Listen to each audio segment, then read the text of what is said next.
to start off this podcast, we need, with kind of a serious note, our dog Gonzo passed away on Monday. And you're probably going to see me break down in a minute, so if I put on sunglasses, sorry right now.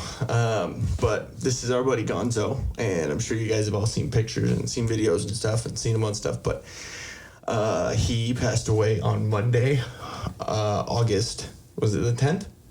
It was the 10th. I believe it was the 10th because it's the same day as our anniversary in November. So, it was August 10th, and he, I've had him since he was 3 weeks old, and we've definitely told some funny stories and probably some disparaging stories of our fat little man, but we just got his urn back, and we're going to have it right up here with us every time that we record a podcast so he can be with us and hang out with us. So, I'll probably put in here a little video or something, but right up here we have a little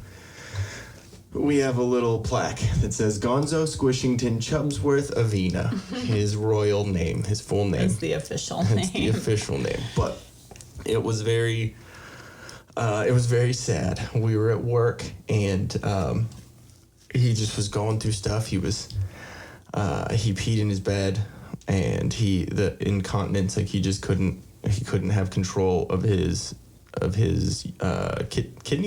How would he? Just his bladder. There we go, bladder. I was looking for the bodily fluids. Bodily fluids, and it would just. He was just getting old and was having complications, and obviously with him being an animal, he couldn't communicate with us what was going on, and the vet had already kind of given us a heads up earlier this year. Mm-hmm. Just, hey, you should be kind of prepared for it. And which sucks because he's been my buddy. We were homeless together for about 5-6 months, and I had to pull every string that I could in the book to keep him in my life, and I'm glad I did.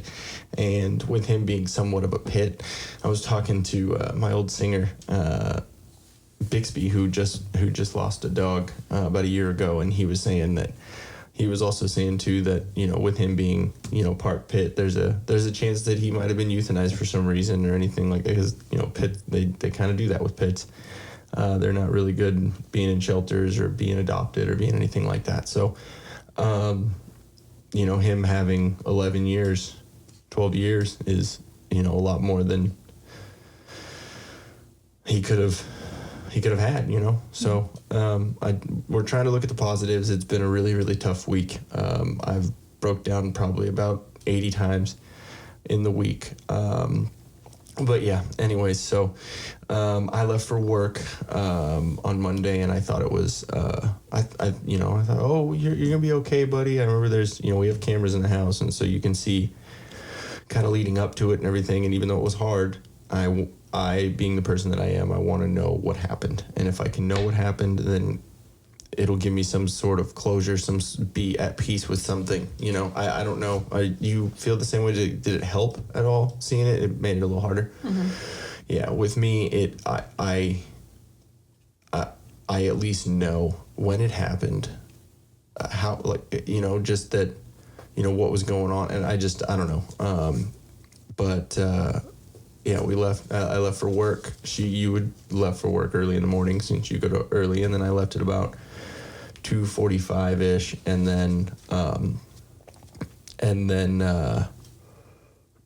I was checking the cameras, and you could hear him whimper a little bit, but it's kind of what he did when we weren't home. He had a little bit of separation anxiety, and he would whimper and whine a little bit. Normal. It was pretty normal, but and I could hear him breathe, and it to me, being with him for so long, it seemed like it was a little extra, it was a little faster, a little more almost anxious, and then I went on my break at 4:30, my first break, and then I could still hear him, I could still see him like moving. I heard him whimpering a little bit. I tried to, I was talking to him like, hey buddy, I love you, like mom will be home soon. And then I had my second break at 5:30. Since it's so hot in the place that I work, the new job, which I'll get into later, since it's so hot, they've been giving us like a bunch of breaks, which is good, which is cool. So it keeps us, hydrated and all that. And so then I checked on the cameras, and I couldn't hear him breathing. I couldn't see any chest compressions. I couldn't see his tail moving at all, and it scared me a little bit. But then at the same time, the cameras that we have, they're good, but sometimes they just glitch out. Sometimes they glitch out. Sometimes the pixelation's a little shitty. So I was trying to be positive. I was like, he's fine. I just can't, see him. I mean, I called you and talked to you about it and said, hey, I am a little worried, but I just don't know.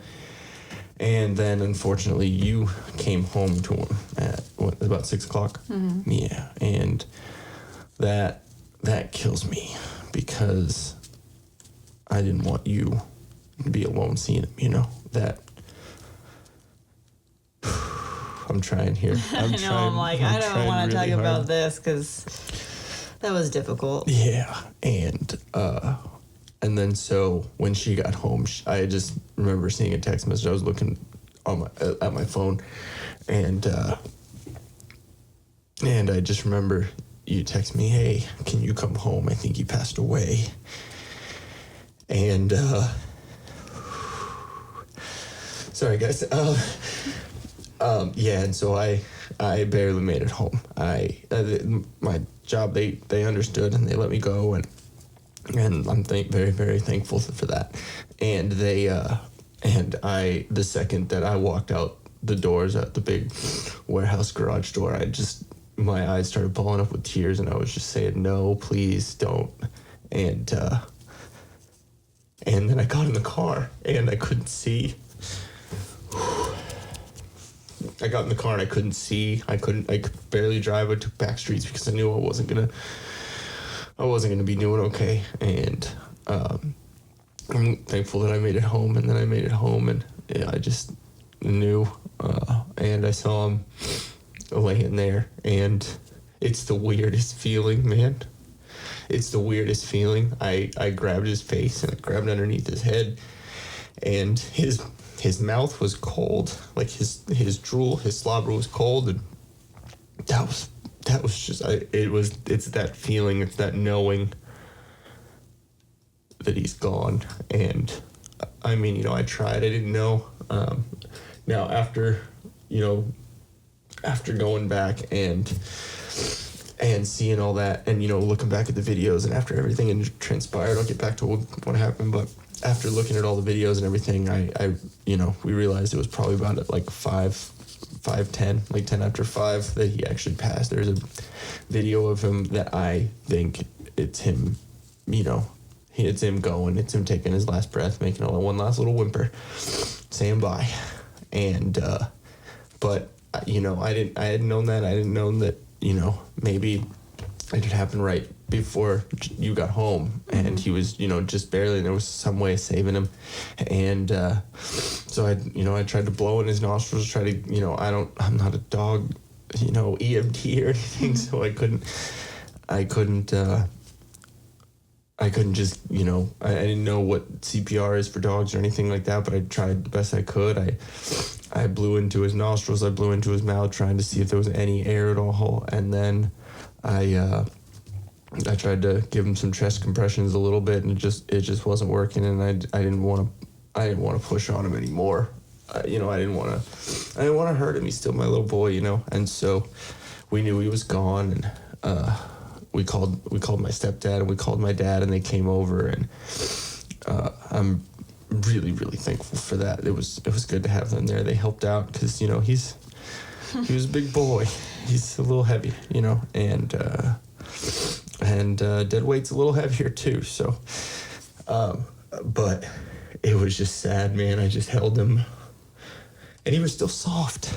His fur was still really soft, and that was just hard. But, yeah, after we get done talking about this, we're definitely gonna need to take a break for like 5 minutes. But yeah, it was really, really, really, really sad, and I couldn't. I don't know, man. It's just shitty. It's just weird. It's just like I just still don't feel like he's gone. This picture right here was actually given to us by Ronnie for Christmas, I believe, and which was his birthday too, which was Gonzo's birthday. He was born on, he was a Christmas pup, and my little sister Ronnie gave that to us, and so we didn't have a picture to put in the picture frame yet, which like that whole setup besides the picture was the urn, which was VCA, the pet hospital of Marietta. Right? Yeah, they were amazing. They were really, really sweet. They gave us time when we were, passing them on and all that to, say our words about it. And I'm not good in awkward situations. Like I just either cry or I try and make a joke. I can't not. There's something to break the tension. And as they were taking them away, I was like, anyone have taps on their phone? I'm like trying to break the silence because it was just fucking deafening. And it's hard. It's, I don't know how, like we were talking about earlier, I don't know how they do that. Like, I'm sure, unfortunately, that's a normal occurrence for them. So standing there, seeing a family grieve and seeing, having to see, dead animals, like that's just, it sucks, man. And it was gut wrenching. It still is, and it's still, even just getting the ashes, like even in ashes, he's heavy as hell. Yeah. But it's really, really nice. They gave us the urn and the ashes, and they gave us a little imprint of his paw, which and some of his hair, and like a little tuft of his hair, that's cool. I didn't know that places did that. Yeah, well, they asked for it on the little thing, and I checked it off. I wanted all of it. So, yeah, so I wanted every little piece that I could get of that little fucker. But we're gonna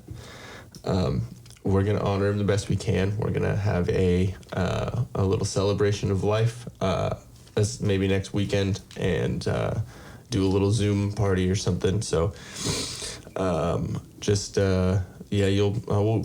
depending on how much ugly crying is going on, we might release it. But yeah, it's sad, and we're still getting over it. It's